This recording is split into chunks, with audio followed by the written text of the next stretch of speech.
Sur la chaîne Chessemy sur YouTube. Aujourd'hui, on est dimanche, il fait très chaud et je vais faire un petit bilan différent de ceux que j'ai fait auparavant. Différent d'abord parce que c'est pas le même PC, je suis pas exactement au même endroit et je vais pas vous assommer de chiffres. Je fais un petit bilan différent parce que j'ai observé depuis environ 3 semaines, un mois, un phénomène intéressant dont j'avais envie de vous parler. Alors ce phénomène, c'est une stagnation de mes résultats. Je vois par exemple sur la partie, la seule qui m'intéresse sur Lichess, mon classement standard est plutôt, on va dire, stationnaire désormais depuis à peu près un mois. Stationnaire aux environs de 2150. Voilà. Ça bouge plus vraiment, il y a pas beaucoup de modifications. Au niveau de la résolution des problèmes tactiques, j'avais eu un pic intéressant qui me motivait bien au mois de mai, mais alors ensuite il y a eu une grosse descente et j'ai beaucoup souffert avec un parcours un peu en dents de scie pour revenir aujourd'hui, je crois, vers les 1800, donc sur la résolution des problèmes en temps limité. En regardant cette courbe, d'ailleurs, je suis assez intéressé par le fait que c'est assez régulier a priori, il y a toujours un petit pic, et puis un mois plus difficile derrière, un nouveau pic, et on passe un peu au-dessus, un mois plus difficile, un plus gros pic encore, et une descente encore plus forte. Et là, je peine, bon, apparemment je remonte un peu, mais je peine à résoudre, enfin du moins à remonter la pente. Donc c'est intéressant en soi.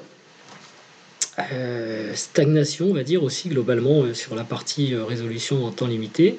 Et par contre, sur la partie classement standard, une résolution qui est pour moi de plus en plus facile. Alors, la croissance n'est pas forcément très importante, mais elle est régulière, continue et systématique. Il y a bien du progrès. Maintenant 1961 sur cette résolution, donc c'est vraiment pas très mal. Euh, et c'est vrai que je vais plus vite aussi, je trouve plus facilement les problèmes, je vais plus vite. Parfois, évidemment, je perds des points parce que je me trompe de solution, mais je trouve souvent un coup gagnant quand même. Voilà. Euh,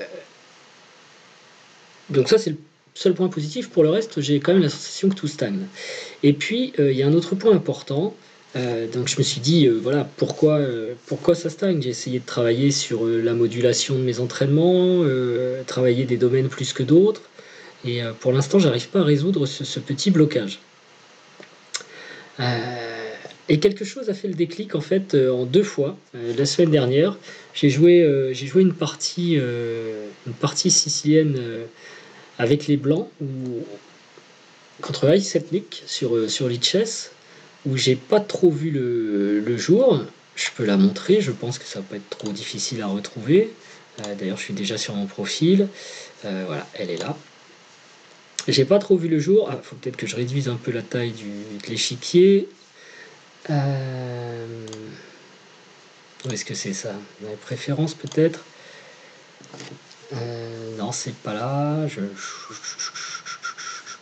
Alors attendez, je vais mettre sur pause et puis je vais faire ça tranquillement pour éviter de vous agacer pendant que je cherche. Quoique le pause. Voilà, donc euh, cette partie contre Ice Nuke, j'avais les blancs. On est parti sur une sicilienne. Donc c'était du 15-15 amical, variante O'Kelly. Et déjà à ce stade, en fait, la variante O'Kelly est une variante que j'avais pas dans mon répertoire et j'étais pas sûr de savoir ce qu'il fallait jouer. Et j'ai bien compris le problème d'ailleurs que après E prend des 4, cavalier prend des 4, euh, il y avait une menace latente qui était E5. Et mon cavalier ne peut pas, comme dans certaines variantes de la Kalachnikov, revenir en B5. Néanmoins, même en voyant le problème arriver, j'y suis allé tout droit. Ce qui est très curieux.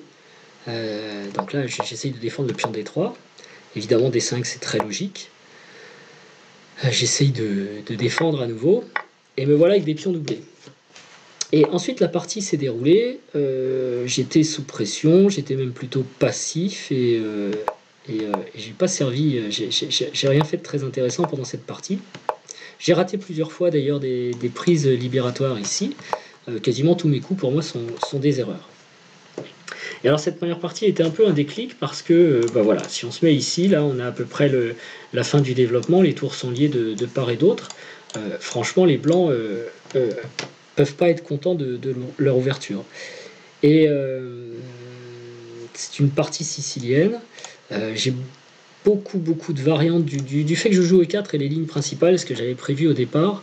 J'ai beaucoup de parties dans mon répertoire d'ouverture à apprendre. C'est énormément de travail, hein, puisqu'il y a toutes les siciliennes et ça en fait vraiment beaucoup. Ensuite, il y a toutes les espagnoles, toutes les françaises, toutes les caraucanes, toutes les aléquines. Bref, beaucoup de variantes dans le répertoire, beaucoup de travail pour finalement me faire parfois piéger dès le deuxième coup avec des variantes que j'ai pas encore vues. Alors je peux évidemment les ajouter, mais à un moment c'est difficile. Par ailleurs, bon, cette position elle était quand même un petit peu sympa, mais j'ai pas du tout réussi à l'exploiter. Au 24e coup, je suis tombé, hein, pour tout vous dire, donc aucun intérêt. Mais ça m'a un petit peu frustré par rapport au travail que je fais sur les ouvertures. Je me dis je stagne, mais en même temps je me retrouve dans des positions où je suis pas très à l'aise dans les ouvertures. Et le deuxième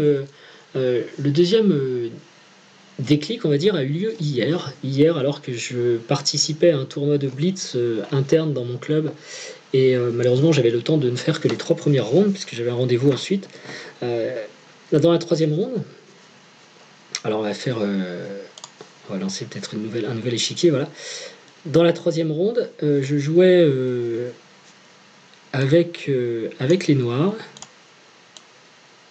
Avec les noirs contre un joueur de mon club qui joue bien d'ailleurs, il a très bien joué, vous allez le voir, il va gagner cette partie de jolie manière. Et j'espère qu'il m'en voudra pas, mais je pense que si je fais un match contre lui en 5 ou 10 parties, j'ai de bonnes chances de gagner ce match. Je pense que c'est pas forcément prétentieux, je pense que j'ai la possibilité par le jeu de le battre sur plusieurs parties. Mais sur un blitz de 5 minutes, tout est possible. Et voilà, je vais vous montrer la partie, je vais vous expliquer en fait ce que j'ai pu penser. Donc il joue E4 et en plus on en avait parlé avant la partie, je lui ai dit en ce moment j'ai des petits doutes sur notamment la sicilienne, alors je la joue avec les blancs et les noirs, hein, mais sur la sicilienne aussi avec les noirs, parce que là j'ai beaucoup de variantes et j'ai souvent du mal à m'en sortir. J'ai fait une autre vidéo sur une attaque Sozine d'ailleurs, où je prends un sacrifice sur E6 et je me fais détruire très vite, juste parce que j'ai interverti des coups et que en fait je ne sens pas cette ouverture, quoi, en quelque sorte. Bon, donc j'ai commencé à regarder d'autres choses sur les ouvertures. Mais là, j'ai pas eu envie de la jouer. Je me suis dit, je vais quand même suivre les grandes lignes parce que je les connais bien, je suis assez à l'aise. Et donc voilà, on est parti sur une variante. Ici, j'avais plusieurs choix. Dernièrement, j'ai joué par exemple le dragon pour essayer. Et j'ai préparé d'ailleurs une variante, une sous-variante en quelque sorte du dragon. Je sais plus si je l'ai joué. Non, j'ai pas eu l'occasion parce que quand j'ai joué G6, mon adversaire a joué G3. Voilà. Donc j'ai pas eu l'occasion de faire un petit peu ma préparation. Mais là, cette fois, je me suis dit, on va aller dans une Najdorf classique. Et pour le coup, mon adversaire jouait effectivement la variante classique. Alors là, il y a plusieurs réponses évidemment. Et depuis quelques temps, je joue cavalier BD7, qui n'est pas la variante la plus jouée, hein. Si on regarde l'explorateur d'ouverture, je ne sais pas sur quoi il est réglé d'ailleurs, sur les maîtres, c'est parfait. Donc on va rester comme ça. C'est un coup tout à fait jouable, hein. C'est le deuxième coup, c'est pas le plus courant, il obtient plutôt de bons résultats, mais bon, il est comparable à E6 qui est plus classique, mais je joue cavalier BD7. Mon adversaire joue fou C4, pardon, qui est d'ailleurs la réponse principale. Et donc ici, il y a plusieurs réponses possibles, comme Dame B6 ou E6. Sur E6, je suis assez... enfin, ça faisait partie de mon répertoire, je connaissais cette variante par cœur. Donc je joue E6. Et là, mon adversaire, un garçon sympathique, n'a pas hésité très longtemps, et il a joué fou prend E6. Un coup qui vraisemblablement n'a jamais été joué à haut niveau, on va dire. Et peut-être si on change la catégorie du répertoire, j'ai pas regardé, hein, je le fais en live avec vous, si on met tout le monde. Voilà. Il a déjà été joué et les blancs obtiennent de très bons résultats. La Funky Chess d'ailleurs, c'est amusant. Il l'a joué récemment. Donc, ceci étant, sachant que c'est un coup qui n'est pas dans mon répertoire et qui réfuterait l'ouverture s'il marchait, j'étais à peu près persuadé qu'il marchait pas, si vous voulez. On a vu, je vous ai dit sur une autre vidéo, j'ai pris dans une attaque Sozine un fou prend E6 ou cavalier prend E6 ou les deux et je me suis fait massacrer, mais c'était tout à fait juste. Je m'étais trompé, j'étais parti sur B5, etc. Et là, là c'était pas possible. D'ailleurs, mon adversaire me parlait de B5, mais si on regarde B5, c'est pas le coup principal non plus. Hein. Alors, donc E6 fou prend E6, je sais que le coup est faux. Bon, alors là, à ce stade, c'est en blitz par contre. Donc déjà, je prends quelques secondes pour digérer la chose. Et ensuite, je me dis, bon, finalement, dans cette position, si je veux montrer à mon adversaire que son sacrifice est faux, je suis quasiment obligé de prendre. Sinon, j'ai juste perdu un pion. Donc je prends, et évidemment, la suite, c'est cavalier prend E6. Et maintenant, on se retrouve dans cette position. Et là, je commence à réfléchir.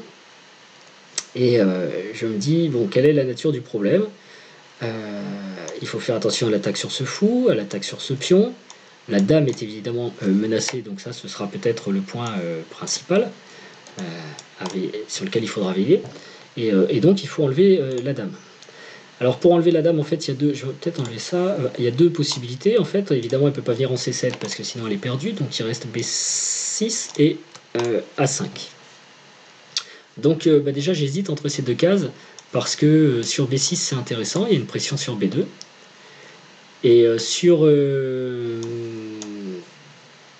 A5, c'est intéressant parce qu'il y a une pression sur G5. Et en même temps, on empêche le cavalier de venir en jeu, puisque ce cavalier menace directement de sauter en D5 et de venir aussi faire la fourchette en C7, soutenu par l'autre cavalier. Donc, bon, si je remets le stockfish ici, et je ne sais pas si je peux mettre plusieurs variantes. Je crois que oui, multiple line 2, voilà. Dame A5, Dame B6 sont à peu près des coups équivalents, il n'y a pas une grosse différence selon l'ordinateur, il n'y a pas mort d'homme. Le meilleur c'est quand même Dame A5, et j'ai effectivement joué Dame A5. Pourquoi j'ai joué Dame A5 Parce que j'aimais bien l'idée de bloquer ce cavalier, pour l'empêcher d'entrer sur D5, et d'expliquer à mon adversaire que s'il bougeait le cavalier E6, il perdait le fou G5. Seulement pour arriver là, exactement comme je viens de vous le dire, il m'a fallu un petit peu de temps. Donc sur un bit de 5 minutes, en ayant digéré le sacrifice, j'étais déjà à 4 minutes. Et mon adversaire a joué Dame D2. Donc Dame D2 décloue le cavalier et protège le fou. Donc a priori un coup intéressant. Ce à quoi je pensais ensuite, c'était effectivement, comme le suggère l'ordinateur que j'arrête à l'instant, de venir jouer cavalier E5, c'était mon idée. Parce que je me disais, comme ça je vais attaquer son cavalier, et s'il l'enlève, je peux prendre le fou. Seulement je me suis rendu compte que voilà, si je jouais cavalier E5, il y a peut-être cavalier prend F8. On peut pas trop jouer roi prend F8 parce qu'il y aurait dame prend échec ici, suivi de fou prend F6, enfin ça me faisait un peu peur, donc c'est plutôt tour prend, et il y a quand même dame prend F6, dame prend D6 qui tombe. Voilà, si je remets l'ordinateur à ce stade, il se trouve que cette position est très favorable au noir, à cause de cavalier F7, qui fait une fourchette et qui devrait récupérer une pièce. Mais ça, en blitz et dans cette position-là, j'étais tout simplement incapable de le voir. Ce qui n'est pas d'ailleurs génial parce que en fait il n'y a que deux coups, hein, dame prend et cavalier F7 avec la fourchette. Mais ce qui fait peur, enfin trois coups parce qu'il y a quand même cavalier prend F8 au passage. Donc d'abord cavalier prend F8, tour prend, dame prend, et puis il faut être sûr qu'il n'y a pas des variantes. J'avais aussi peur de l'entrée de ce cavalier en D5. Bref, j'avais peur de plusieurs choses et j'avais du mal à calculer. En défense. Il y a un autre coup qui est intéressant d'ailleurs si on joue cavalier E5, cavalier prend F8. Ce n'est pas forcément tour prend F8, parce que là on vient de le voir, dame prend D6 sera une erreur, et par contre renforcer l'attaque avec F4 peut être pas mal. Mais cavalier E5, donc sur cavalier prend F8, il y a un coup intermédiaire qui est cavalier prend C4, qui était intéressant aussi, parce que ça défend le pion D6 et ça attaque la dame. Et celui-ci, je l'avais pas vu, tout simplement. Parce que ça me laisse le temps ensuite de prendre le roi assez tranquillement ou de contre-attaquer sur B2. Alors rentrant à la maison, bon, je peux vous montrer la suite de la partie qui est assez catastrophique du coup parce que j'ai eu tellement peur de cavalier prend F8 suivi de dame prend D6 que je me suis dit il faut quand même que je défende ce pion avant de faire quoi que ce soit et j'ai joué dame 5. Et là évidemment je me suis pris immédiatement cavalier échec. Et oui, donc blunder. De toute façon j'étais déjà à 3 minutes et il faut pas renier ces gaffes. Je viens d'expliquer d'ailleurs la façon assez logique dont j'ai fait cette gaffe. J'avais tellement peur d'un point faible que j'en ai oublié le principal. La dame ne pouvait pas quitter cette diagonale. Cavalier échec, donc là j'étais bien obligé de reculer. Je crois que mon adversaire a eu la bonne idée d'abord d'enlever un défenseur et ensuite de prendre ici. J'ai quand même essayé de prendre le pion, mais dame échec. Ok, on est obligé de prendre. Cavalier prend. J'ai attaqué son cavalier, qui l'a défendu, si ma mémoire est bonne, en venant en B6. Et là, en regardant la position, bon, je me suis dit, je suis très mal en fait. Hein. Maintenant, je suis en retard matériel et j'ai pas du tout de jeu. Donc, qu'est-ce que je pouvais imaginer? Peut-être ce pion F, qui était une faiblesse parce qu'attaqué par mon fou. Et puis les deux cavaliers qui se défendent, ça peut être parfois faible si on arrive à attaquer les deux. Donc j'aurais bien aimé avoir un fou en D4. Il se trouve que cette diagonale peut être intéressante aussi. Donc j'ai joué G5 pour attaquer. Je crois que mon adversaire a fait petit... Non, il n'a pas roqué tout de suite.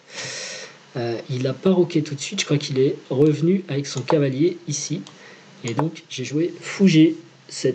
Fou G7 qui attaque.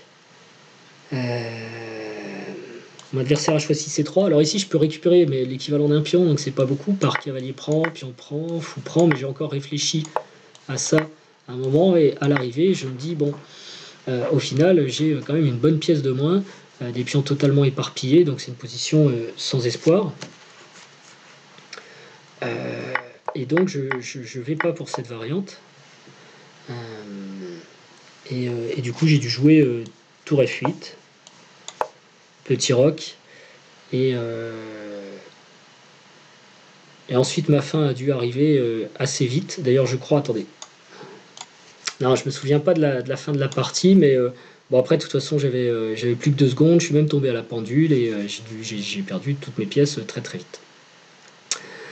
Donc je suis rentré chez moi en me disant il y a quand même un souci, et pour moi le souci il est ici.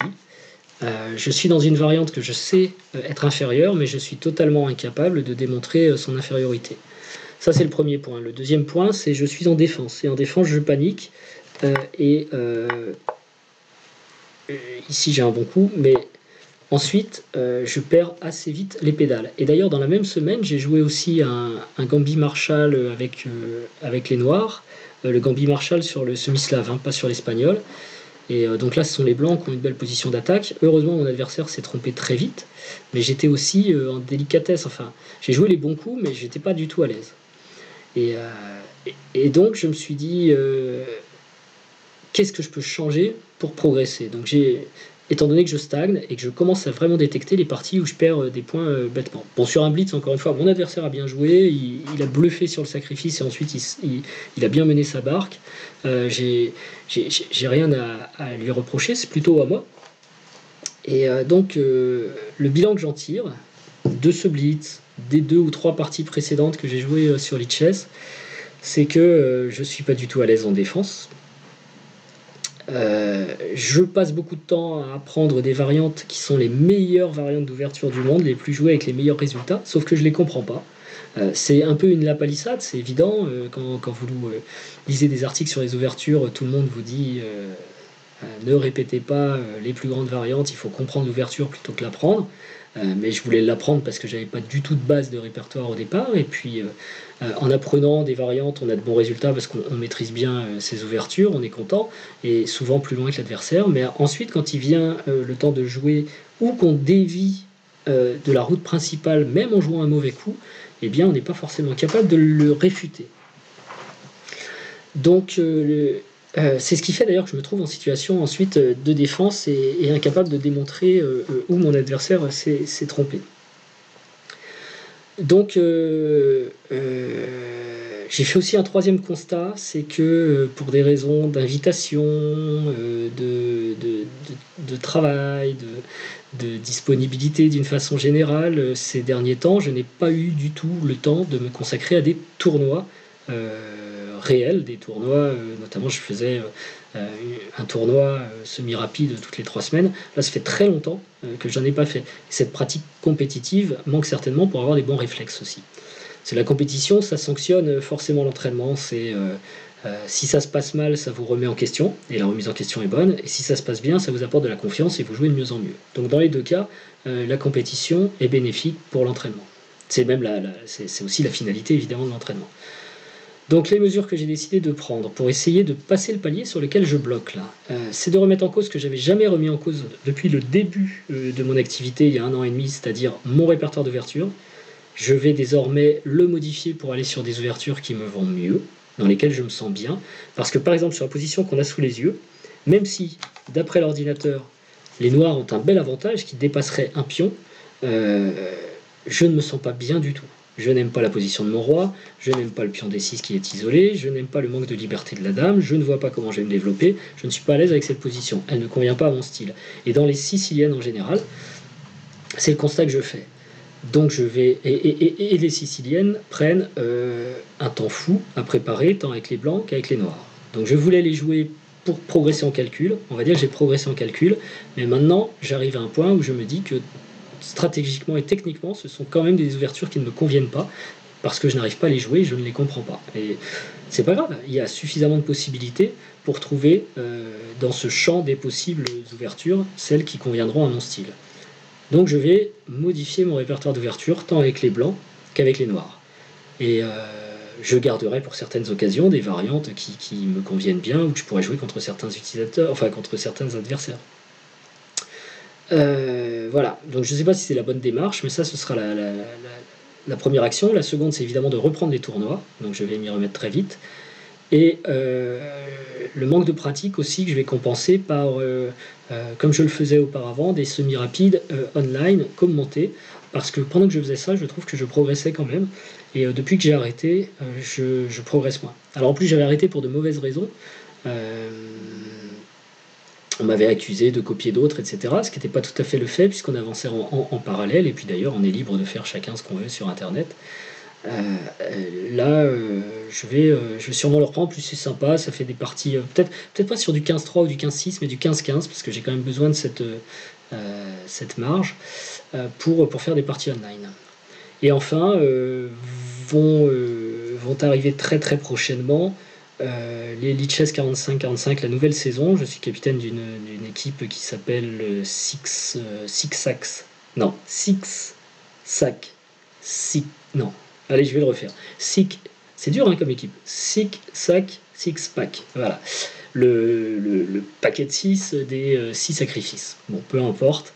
Donc ça commence lundi. Et je suis toujours en Lone Wolf aussi. D'ailleurs, le Lone Wolf, c'est intéressant puisque j'ai joué la dernière ronde contre un joueur qui s'était spécifiquement préparé contre moi. On est toujours sur les ouvertures. Donc il avait choisi une ouverture par rapport à mon répertoire.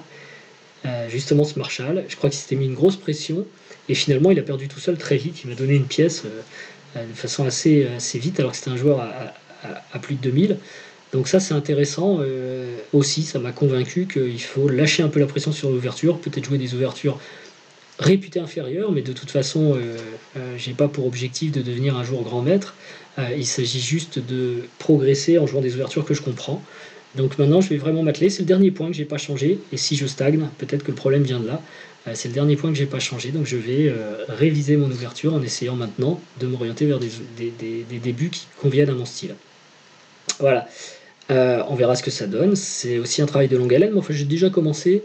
Et le premier avantage que j'y trouve, c'est que de presque 160 variantes à apprendre avec les blancs et les noirs, je suis passé à la moitié, quoi, quasiment. Donc 2 fois moins de temps, donc peut-être à apprendre des variantes, et donc 2 fois plus de temps à comprendre ce qui se passe derrière, si en plus ce sont des variantes où je suis déjà à l'aise. C'est pas plus mal. Voilà, on verra donc ce que ça donne. Sur ce, je vous souhaite une bonne journée. Je vous remercie pour ce bilan un peu reportage sur trouver les origines lorsqu'on n'arrive plus à avancer de ses erreurs et de ses faiblesses. bilan reportage sans trop de chiffres, et qui avait trait tout de même, ça je vais le dire, parce que moi ça va m'intéresser pour mes propres archives, ce serait le bilan du 11 juin 2017. Voilà, sur ce je vous dis à très bientôt, merci et au revoir.